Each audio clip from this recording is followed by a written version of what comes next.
yang panas. Saya di Tegal. Maksudnya apa ya? Kental. Di Tegal kalau pas dengan cari itu.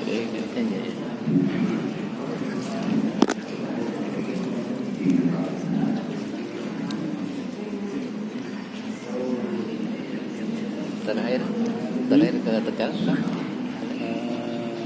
Soalnya persiapan haji. Oh, tahun ini? Iya, jadi saya agak sibuk. Kami 23 kemarin. Alhamdulillah, nanti bisa dekat. Iya.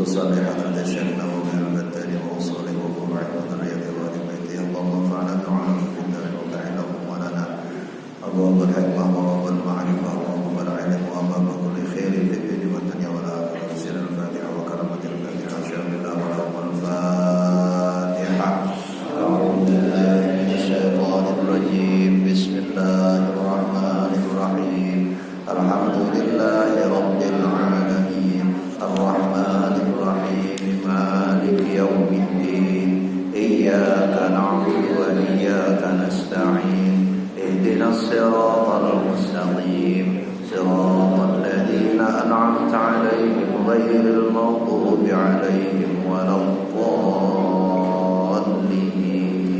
آمين. السلام عليكم ورحمة الله وبركاته. Bismillah, alhamdulillah, wassalatu wassalamu ala rasulillah sayyidina Muhammad ibn Abdillah wa ala alihi wa sahbihi wa mawala wa ba'd. Subhanaka la ilma lana illa ma 'allamtana innaka antal alimul hakim wa la hawla wa la quwwata illa billahil aliyyil azim. Allahumma iftah lana abwaaba hikmatika wansur 'alaina rahmataka min khazaini rahmatika ya arhamar rahimin. Allahumma anfa'na bima 'allamtana wa 'allimna ma yanfa'una wa zidna 'ilma warzuqna fahma wa alhiqna bis salihin. Allahumma ij'alna mimman yastami'una al-qawla fayattabi'una ahsanahu wa ba'd. Qala al-mu'allif rahimahullah nafa'ana bihi wa bi 'ulumihi fid dharain amin. Faqad qala Allah ta'ala a'udzu billahi minasy syaithanir rajim. Tsumma qasat qulubukum. Faqala al-mu'allif ayyuhal yahud falam taqbilu al-haqqa min ba'di dhalika al-ihya'i 'amil wa ikhbarihi biqatilihi aw min ba'dal umuri allati jarat ala ajdadikum fahiya kal hijarati fil qasawati aw ashaddu qaswah minha wa inna minal hijarati lama yatafajjaru minhul anhar. Qala al-hukama'u anna al-anhara innama tansha'u an abkhiratin tajtami'u fi batinil ardi fa in kana zahirul ardi rahwan in syaqqat tilkal abkhirah wa fasalat wa in kana zahiral ardi hijriyan ijtama'at tilkal abkhirah hatta tuksiru kasratan 'azimatan fatanshaqqul ardu wa tasiru tilkal miyahu anharan wa inna minha lama yashaqqaqu fa yakhruju minhul ma'u ay al-uyun as-sigharu allati hiya duna al-anhar wa inna minha lama yahbitu ay yatadahraju min a'la al-jabali ila asfali min khasyatillahi ay min inqiyadi amrillahi wa qulubukum ayyuhal yahudu la tataharraku min khawfillahi wallamu fi lamul ibtida dakhalat ala ismin anna wa huwa ma bi ma'na alladhi wa dhamiru minha wa yushaqqaqu wa yahbitu ya'udu alayhi atau kama qala al-muallif rahimahullah. Ya hadratal mukarramin wal muhtaramin, para alim, para yai, para ustaz, para guru agama, para sepuh bini sepuh, Bapak Ibu jemaah sekalian yang mudah-mudahan kita semua senantiasa dirahmati Allah Subhanahu wa taala. Ya alhamdulillah, puji syukur kehadirat Allah Subhanahu wa taala. Anginnya lumayan kencang tadi nih.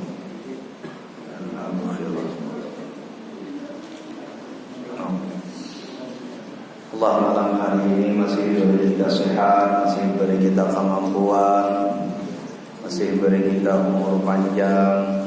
Mugi-mugi semua ini menjadi jalan wasilah sabab bagi kita semuanya untuk menambah amal kebajikan, menghapus dosa-dosa yang sudah lewat, dan mudah-mudahan semua amal kita sepanjang hidup jadi hujjah kebaikan kita di hari akhir di hadapan Allah Subhanahu wa taala. Amin ya rabbal alamin.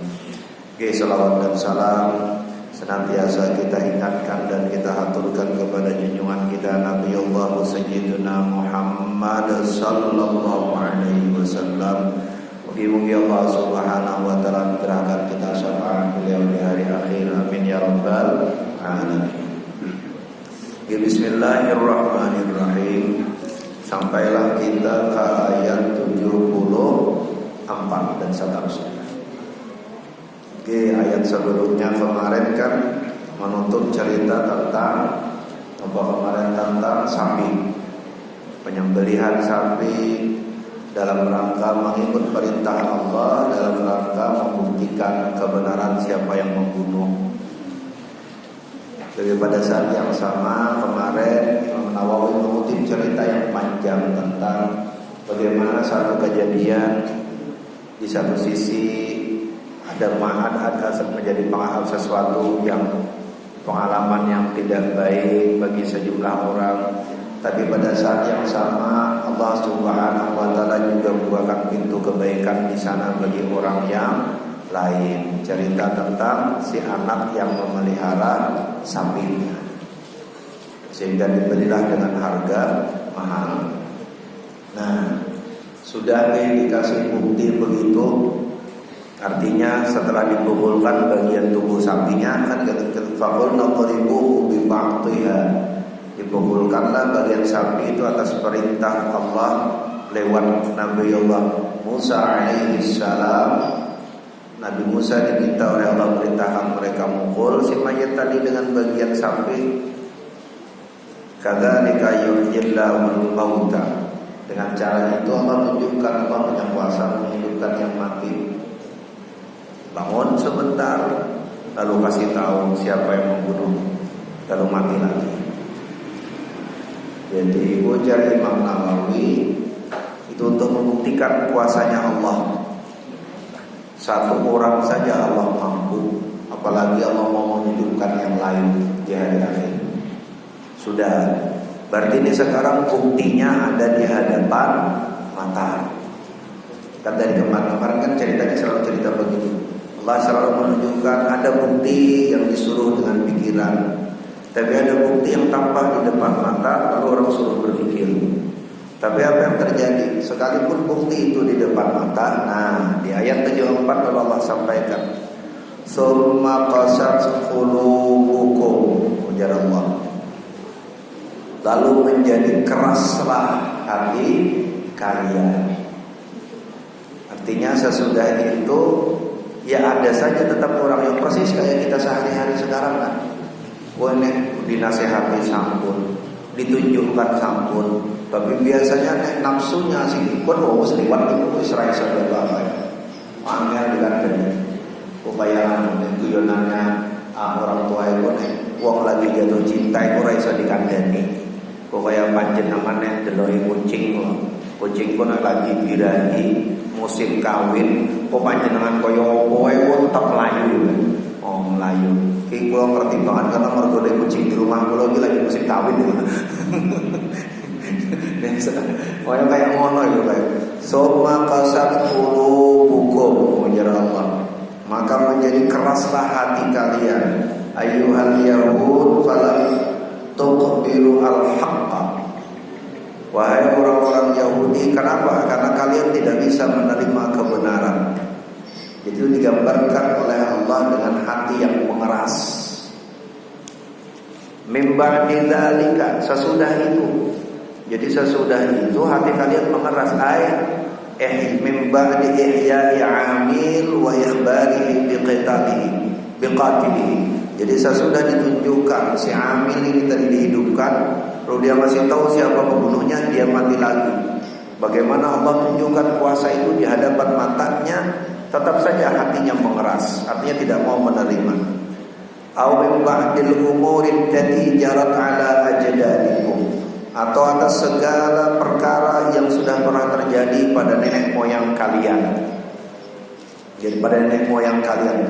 Jadi ini ujar Imam Nawawi bisa bermakna untuk orang Yahudi pada masa Nabiullah Musa, gitu kan? Maksudnya, kau sudah melihat ini, hati kalian tetap tidak bisa terima. Atau ujar beliau ini bisa pula maknanya untuk orang-orang yang hidup pada masa Nabi. Maksudnya apa? Orang hidup pada masa Nabi, lo kan cerita nenek moyangmu yang kayak gitu itu sampun cetok. Kalian pun tahu ceritanya, cerita nenek moyang kalian dulu, cerita orang-orang terdahulu.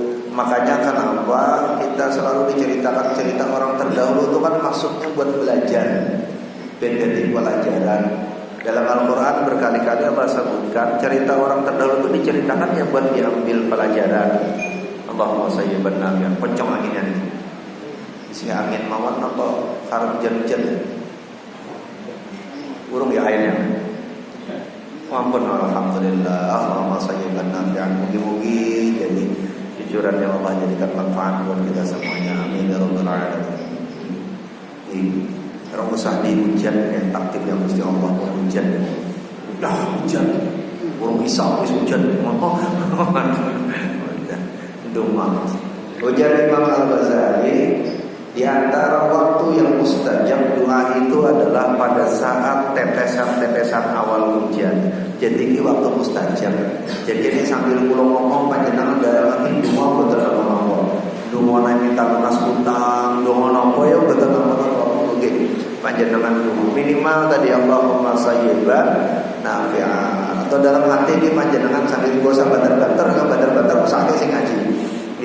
Dalam hati masing-masing panjenengan akeh-akeh donga karo Gusti Allah, minta macam-macam, minta napa. Sing penting aja minta Avanza. Pun liwat zamannya Avanza jangan sampe. Nggih, aja minta sing nggih. Monggo panjenengan sambil berdoa betul. Nggih doa mustajab dari Imam Al-Ghazali pada saat hujan turun. Nah, kita teruskan. Jadi ini bisa bermakna peringatan orang yang hatinya mengeras sesudah Allah menunjukkan bukti. Itu bisa cerita tentang umatnya Nabi Musa yang bertemu, yang dikasih bukti dengan sapi ini tadi. Tapi bisa pula ini cerita kita sekarang, cerita orang di masa Nabi, bahkan cerita kita sekarang. Ini cara Jawa itu apa Pak? Bebal ya. Sing angel dikandani ku napa cara Jawane Pak? Ya bebal ya, ngoten. Cara Jawa nek bebal itu qasat qulubukum tuh apa qasat qulub. Ampun itu. Nah, jadi Gusti Allah ceritakan itu dari fahiyakal hijarati, kerasnya itu ujar Allah itu kayak batu itu rakma dia apa-apain keras itu digambarkan. Karena bagi orang-orang Arab saat itu keras itu ya batu, memang batu.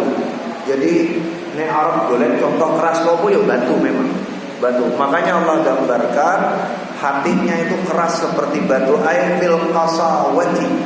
Jadi pada kerasnya. Tapi bahkan ujarlah aw asyaddu qaswa. Bahkan mungkin lebih dari batu itu kerasnya. Minha, lebih dari batu itu kerasnya. Kenapa lebih dari batu?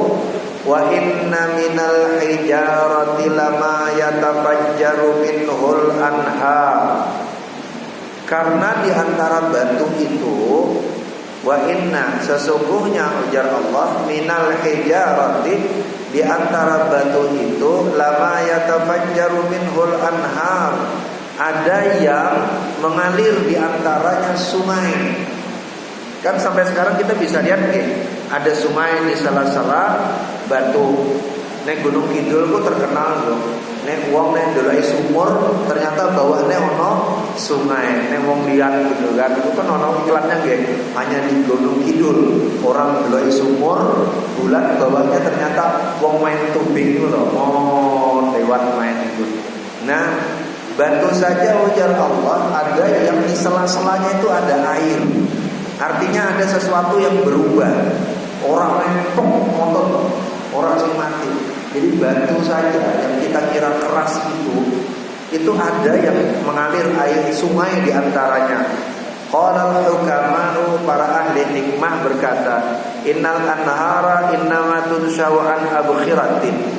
Sesungguhnya sungai itu terbentuk dari uap-uap. Uap-uap, jadi gumpalan-gumpalan air tajtami'u fi batinil ardi, yang mengumpul di dalam perut bumi. Fa in kana zahiral ardi rakhwan insyaqqat tilkal abkhirah. Apabila permukaan bumi itu tadi rakhwan, ada lubangnya, insyaqqat tilkal abkhirah, maka kumpulan air ini akan muncul di situ. Muncul di situ. Dia cari jalan ya, air itu cari-cari. Fasalat, lalu kemudian dia akan memancar kemana-mana. Wa in kana zahilal ardi hijriyan, kalau permukaan bumi itu hijriyan katutup batu, ijtama'at tilkal abkhirah, lalu kemudian air ini akan mengumpul, uap tadi akan mengumpul, hatta tuksiru kasratan azimatan, sampai mengumpulnya banyak sekali, fatan syaqqul ardu, sampai lalu kemudian dia malah bisa memecahkan batu. Jadi ngaten nih, ujar beliau, kalau di sela-selanya tuh ada lubang, sudah airnya mengalir di situ. Tapi kalau tidak ada air, tidak ada lubang, airnya numpuk terus, kalau tidak ada jalan keluar, sampai banyak sekali. Dan banyak sekali itu pada masaknya dia bisa plok memecahkan batu tersebut, ujar beliau. Wa tasilu tilkal miyahu anhar, lalu kemudian air itu akan mengalir lalu menjadilah sungai. Jadi ujar beliau, jadi bisa karena ada jalannya di luar, air mengalir jadi sungai. Bisa juga karena waktu yang lama ketumpuk, akhirnya dia mendorong batu itu lalu menjadi sungai, mengalirlah dia. Nah, wa inna minha lama yashaqqaqu fayakhruju minhul ma, dan di antara batu itu ada pula yang pecah sedikit, fayakhruju minhul ma, maka keluarlah darinya air.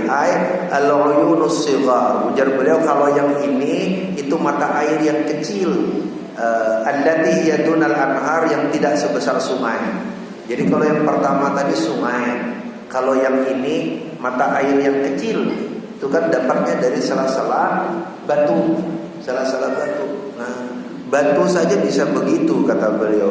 Wa inna minha lama yahbitu, dan di antara batu-batu itu ada pula yang yahbitu, jatuh, brok. Ay yatadahraja min a'lal jabal ila asfalihi. Jadi batu itu terguling-guling jatuh ke bawah. Min khasyatillah, karena takut kepada Allah. Ay min inqiyadi amrillahi, karena tunduknya kepada perintah Allah Subhanahu wa ta'ala, ujar beliau. Nah, jadi beliau gambarkan hati itu kalau sudah melihat kebenaran lalu hati tidak tergerak, ujar Imam Nawawi, itu Allah gambarkan seperti batu, bahkan lebih keras dari batu.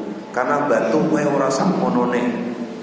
Batu sing kerasnya ora katulungan niku mawon, itu masih ada celahnya air mengalir. Air itu gambaran seperti kebenaran. Dan ini wis ora masuk blas koyo opo kalau. Ingatlah kita cerita Imam Ibnu Hajar Al-Asqalani. Pernah dengar nggih panjenengan? Imam Ibnu Hajar Al-Asqalani itu sampai orang lupa siapa nama beliau yang sebenarnya. Beliau dikenal disebutlah Ibnu Hajar, anak batu. Kenapa sahabat? Karena Imam Ibnu Hajar ini cili aneh, kirodo apa cara Jawa apa ya nek utak beliau rodo numpul. Nek menghafal ku boten saged napa-napa. Nek hafalan niku nek ngapal 100 bait, engko nek hafal 10 bait, pindah ke bait selanjutnya, engko nek bait 10 pertama lali, ngata terus gitu kan. Tapi setiap hari beliau duduk di samping sebuah telaga, di mana di situ ada air menetes tiap hari tes ke batu yang sama. Ke batu yang sama. Hari demi hari beliau lihat ternyata air yang menetes di atas batu di tempat yang sama setiap hari, lama kelamaan batunya berlubang. Maka lalu kemudian karena sebab itu beliau mengambil ibrah. Ujar beliau, batu yang begitu saja kerasnya itu bisa berlubang ketika tiap hari dia ditetesin air yang sangat lemah. Air itu kan koyonya lemah sekali, kenapa lagi air satetes. Nek air akeh koyo ngono iso dadi ban. Nek air disemprot gede orang bisa mundur. Napa kanan wetor kanan water. Oh, water kanan. Oh, kayak mobil polisi ngisi orang demo niku. Kan water kanan. Tapi air setetes niku kan kecil kayak ora ono apa-apa nih. Tapi yang setetes itu ketika dia tergila-gila yang tulang sepertinya lemah dan tidak ada kekuatan. Ketika dia tiap hari menetesi batu yang keras, si batu berlubang. Maka beliau belajarlah dari situ. Apalagi otak manusia, hati manusia yang tidak terbuat dari batu. Kalau tiap hari dia ditetesi dengan ilmu, ditetesi dengan hikmah, maka pada saatnya dia pasti berubah.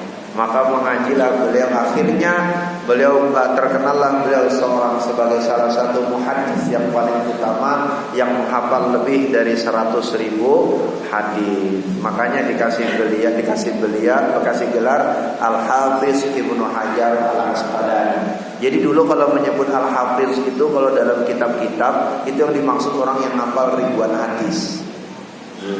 Kalau orang hafal Quran itu dulu sebutannya muqri. Jadi tukang baca Quran, orang yang membaca Quran. Jadi tapi kalau sekarang hafiz itu maksudnya hafal Quran gitu. Padahal kalau di kitab-kitab nih panjenengan maca kitab dulu, itu kalau menyebut al-hafiz itu maksudnya pasti ahli hadis. Orang yang menghafal ribuan hadis. Nanti kalau sudah al-hafiz itu lebih 100.000. Lebih 100.000 hadis dihafal. Nah, Ibnu Hajar yang dulu asalnya otaknya beliau merasa sangat bodoh, tetapi karena belajar dengan si batu, maka tiap hari ditetesi, maka lalu kemudian beliau batu saja bisa begitu, apalagi hati dan pikiran manusia. Apa yang kita pelajari dari ayat tentang batu ini dan cerita Ibnu Hajar tadi? Maka hati manusia itu sebenarnya bisa dilembutkan. Jangan kasih kalingan nggih, kalau sering cerita tentang hati itu sebagai cermin dari petunjuknya Allah Subhanahu wa taala. Jadi jalan Allah memberi petunjuk itu kan lewat hati. Si kalingan nggih, petunjuk Gusti Allah itu bentuknya seperti cahaya, enggak pernah berhenti. Tempat cahaya itu masuk adalah hati kita. Hati kita itu jadi Imam Ghazali kaya cermin. Setiap kali cahaya itu masuk ke dalam cermin hati, hati yang bersih, kan seperti cermin yang bersih ditimpa cahaya, dia pasti akan memantul. Kan ngatakan hukumnya kan, ujar Imam Ghazali itu memantul. Nah, pantulannya itu adalah harakah kita tinggi. A'dha, seluruh anggota tubuh kita yang ringan untuk ibadah. Maka karena ada orang yang nyaman ibadah, ono sing abune ora katulungan. Ono wong sing gampang nek suruh maca Quran, ono sing waduh ono wae alasane nek abot gitu kan. Ono sing gampang banget nek salat, ono sing arep salat waduh sing kamu wae ono wae alasane kok nek ben macam-macam. Nah, yang meringankan hati tubuh bergerak itu adalah ujar Imam Al-Ghazali karena pantulan hati yang bersih. Lalu nopo ada hati yang kotor wonten. Maksiat kita itu seperti debu blam yang menempel di hati ini. Ketika banyak maksiatnya, maka cermin hatinya kotor, ketutup debu. Sebagaimana cermin yang kotor kalau dikenai cahaya, cahayanya buatan mantul. Kan ngaten di hukumnya. Nek hukum fisikanya kok cahayanya orang mantul. Seperti itu hati yang berisi tubuh yang berisi maksiat niku yang nutupi cermin hati. Karena tidak ada cahaya yang bisa memantul, itu yang membuat orang menjadi malas ibadah, orang menjadi berat untuk taat kepada Allah. Nah, kalau begitu kudu ngapain kita? Persis cerita Imam Ibnu Hajar tadi. Berarti kita kudu rajin-rajin membersihkan cermin hati. Membersihkan cermin hati panjenengan ora usah mangkat nang toko golek sapu kok disapu di dada ngono kan ora kena-kena niku karena ana di dalam apa meneh arep operasi datang ke dokter nyun sewu dokter tolong operasi hati saya dibersihkan oh iku ora iso niku urusan Isra Mi'raj urusannya Kanjeng Nabi nek kita ya ora nek kita mboten saged niku mukjizatnya Kanjeng Nabi Sayyidina Muhammad sallallahu alaihi wasallam. Dengan apa kita membersihkan hati tadi, cermin hati? Kita membersihkan cermin hati itu dengan ibadah yang istiqomah dan mudawamah. Jadi ibadah yang rajin, istiqomah. Makanya ujar Nabi, sebaik-baik amal itu madama wa in qalla. Sesuatu yang dawam terus menerus. Sekalipun dia sedikit. Itu kayak orang bersihkan ini tadi, tiap hari dibersihkan. Orang yang dibersihkan sedino, malam ini rajin sholat malam, kok istirahat sebulan. Minggu ini rajin ke masjid, bariku istirahat sebulan. Orang ke masjid meneh gitu kan. Minggu ini rajin maca Quran, kok istirahat 2 bulan. Ono meneh kumpulan, nek kene apa kok jalan. Ono meneh kumpulan makan meneh ngaji. Tekan omah wis ora dimaca. Lah niku kan artinya ya nyampu memang. Kita memang ibadah membersihkan cermin hati, tapi orang dawam. Bar dibersihkan, ditinggal meneh, kotor meneh itu hati. Makanya ujar Nabi, di antara cara membersihkannya adalah dengan mudawamah, dengan amal yang terus menerus, walaupun kecil, tapi istiqomah ngelakoni. Panjenengan ngelakoni istiqomahnya sholat jamaah, panjenengan ngelakoni istiqomahnya sholat di awal waktu, kita melakoni tidak meninggal rawatib, melakoni sehari maca Quran minimal 5 juz. Buatan yang buatan apa nih? Buatan kuat 5 juz, gak minimal 10 gitu kan. Kok nek orang bisa sithik, nek banyak. Mana nggih? Nek bisa sithik ya banyak. Ya monggo. Prinsipnya adalah mudawamah, mendawamkan amal sekecil apapun, yang penting mudawamah, dawamnya. Nah, si kelingan kan kalau kayaknya sudah pernah cerita juga itu diujar Imam Nawawi di antara makna dari firman Allah Lailatul Qadri khairum min alfi syahrin. Malam itu Lailatul Qadar lebih baik daripada 1000 bulan. Oh, ini mengkumpul Sya'ban kan. Sya'ban kan mulai pemanasan nih, mulai pemanasan. Nanti kan panjenengan wonten pengajian song-song Ramadan apa sampun? Pengajian song Ramadan. Ampun ya. Oh derek, nanti biar nek panjangnya usah tak song-song Ramadan. Tapi nek kula menghubungkan dengan cerita batu niki mawon. Lailatul Qadri khairum min alfi syahrin. Di antara maknanya ujar Imam Nawawi ngatakan innal ma'luma annat faminal ma'lumi, dan di antara yang maklum dipahami orang banyak inna ta'ata fi alfi syahrin asyakku minat ta'ati fi lailatin wahidatin. Ujar beliau, harusnya yang umumnya dipahami orang, ketaatan dalam 1000 bulan itu harusnya asyakku min ta'ati fi lailatin wahidatin. Itu harusnya lebih berat daripada taat dalam 1 malam. Itu logikanya kan. logikanya manusia. Mose ya wong taat sak malam itu lebih sulit daripada 1000 malam. Iku mboten saged di pikiran kita, ujar beliau. Kayaknya minggu kemarin kita cerita lagi ya. Mboten. Ampun nggih. Ampun derek. Nenek derek kalau satu orang. Derek mboten. Karena kalau lagi mau nenek panjang ternyata sampun ya anggap aja refresh ya. Anggap aja refresh kan ono sing cah main game itu loh, reload gitu kan. Cah main game itu reload gitu kan. Main apa PGB ya. PGB apa PUB?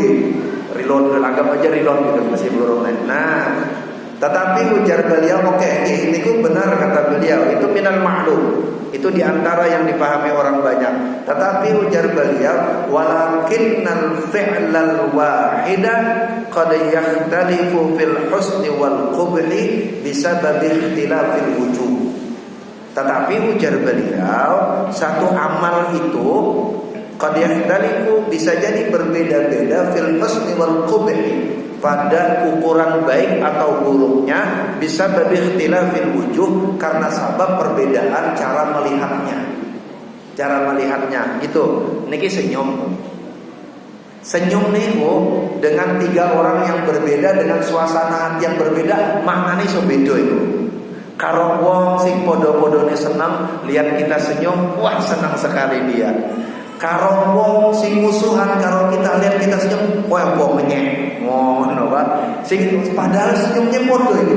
Senyumnya padha niki, tapi wong sing sijine meneh, wong lagi sakit gigi, senyum-senyum ngomong pejak-pejak senyum. Oh. Niki senyumnya padha, tapi wong 3 ini iso beda-beda. Iso beda-beda memahami senyumnya kita. Kenapa? Karena mereka ada dalam keadaan yang berbeda.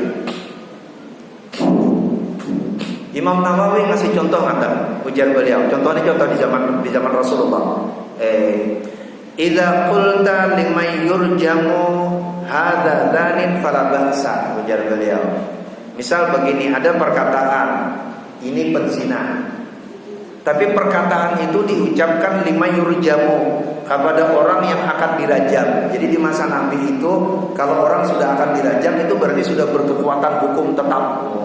Nih zaman sakmen itu ikrah istilahnya. Artinya dia sudah diselidik, sudah ada saksi, sudah ada bukti, terbukti dia zina, dia muhsan, dia orang yang sudah pernah kawin, dia berzina, maka dia dirajam.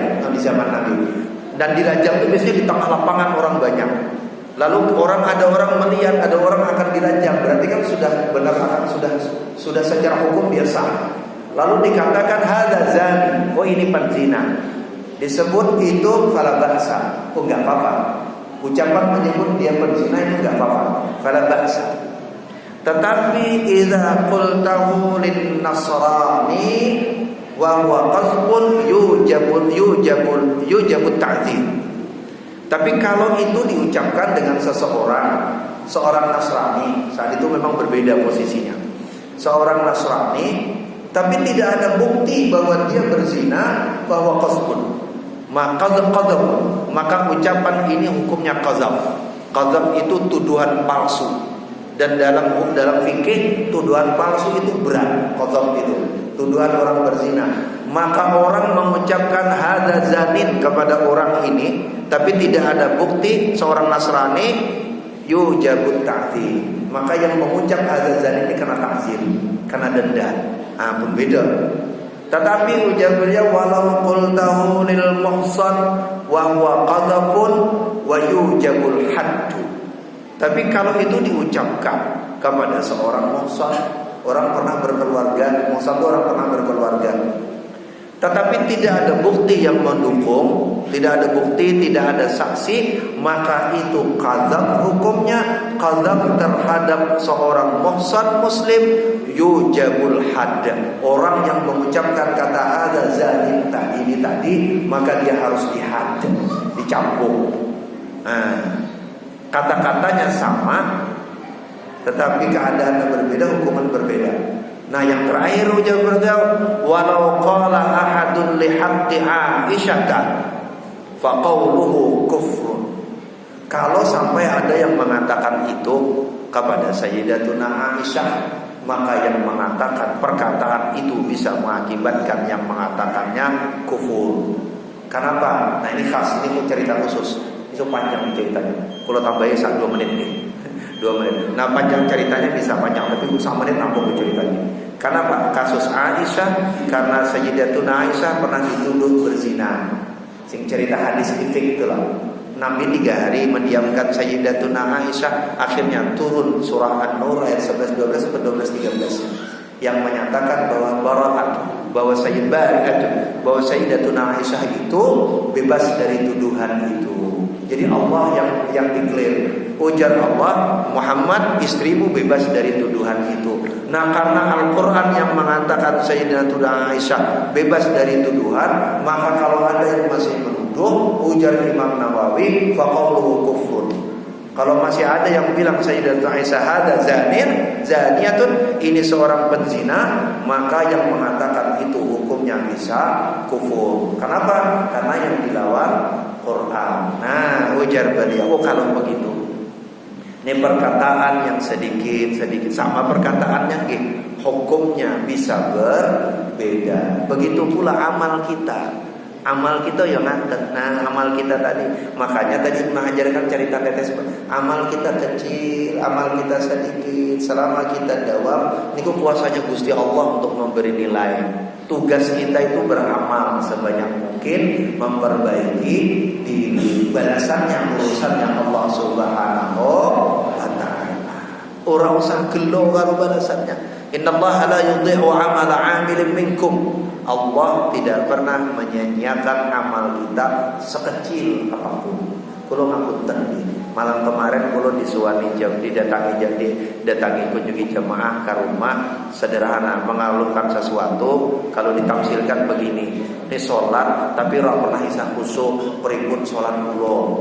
Sedekah tapi ora pernah isa ikhlas, pripun sedekah kula. Inji urusan nilai itu urusan Allah.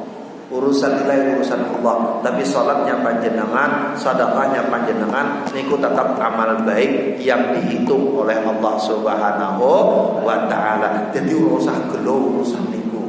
Bahwa ada niat izin niku benar, niat kudu ikhlas, tapi ora usah ngenteni ikhlas baru beramal. Kan aku rasa ikhlas ya, engkau ini sedekah tekan hatiku ikhlas. Kapan ikhlasnya gua ora sedekah. Wah aku rasa khusyuk ya, engkau ini ngenteni khusyuk baru sholat. Oke ora sholat aja, ora sholat ya. Bahwa sholat khusyuk itu utama iya, tetapi bahwa sholat dalam keadaan tidak khusyuk, innallaha la yudhi'u 'amala 'amilin minkum. Gusti Allah punya kuasa menilainya. Biar Allah yang menilai, jangan kita. Tugas kita adalah berusaha sebanyak mungkin beramal beribadah. Nah niku cerita niki tadi. Nah wong Yahudi ki ora mau nglakoni itu, makanya digambarkan oleh Allah hatinya keras seperti batu. Nauzubillahi min dzalik. Niki jadi peringatan, mugi-mugi Allah lembutkan hati kita semuanya dalam taat kepada Allah Subhanahu wa ta'ala. Allah ringankan seluruh anggota tubuh kita menerima kehendak Allah, menjalani perintah Allah. Allah mudahkan mulai dari mata kita, telinga kita, tangan kita, kaki kita, seluruh harakah, seluruh a'dha dari tubuh kita jalan dalam ketaatan kepada Allah Subhanahu wa ta'ala, istiqamah dalam taat kepada Allah Subhanahu wa ta'ala, dan Allah bukakan pintu taubat, pintu ampunan, pintu maghfirah bagi segala amal kita yang tidak sempurna, amal kita yang tidak memenuhi semua kehendak Allah, tapi mudah-mudahan semuanya menjadi jalan hujjah kebaikan kita di hadapan Allah Subhanahu wa ta'ala. Allahumma inna nas'aluka nafsan mutmainnatan tu'minu bi liqa'ika wa tarda bi qada'ika wa taqna'u bi 'adha'ika wa la haula wa la quwwata illa billahil 'aliyyil 'azim. Allahumma ya hayyu ya qayyum ya ilahana wa ilaha kulli syai'in ilahan wahidan la ilaha illa anta nas'aluka bima sa'alaka minhu 'abduka wa rasuluka sayyidina Muhammadin sallallahu alaihi wasallam wa na'udzubika min syarri ma sta'adzaka minhu 'abduka wa rasuluka sayyidina Muhammadin sallallahu alaihi wasallam. Antal musta'an wa 'alaikal balagh wa la haula wa la quwwata illa billahil 'aliyyil 'azim. Allahumma inna nas'aluka khaira ma ta'lam wa na'udzubika min syarri ma ta'lam. وأنت أعلم وأنت علام الغيوب وصلى الله على سيدنا محمد النبي الأمي وعلى آله وصحبه وسلم والحمد لله رب العالمين. بسم الفاتحة. إياك نعبد وإياك نستعين صراط الذين أنعمت عليهم غير المغضوب عليهم. Moga sesarangan kita tutup dengan baca surah Al-Asr dan kafaratul majlis. Bismillahirrahmanirrahim. Wal 'asri innal insana lafi khusr illa alladziina aamanu wa 'amilus shalihati wa tawassaw bil haqqi wa tawassaw bis sabr. Subhanakallahumma wa bihamdika asyhadu an la ilaha illa anta astaghfiruka wa atubu ilaik. Walhamdulillahi rabbil alamin. Wallahu a'lam bis-shawab. Assalamualaikum warahmatullahi wabarakatuh. Waalaikumsalam.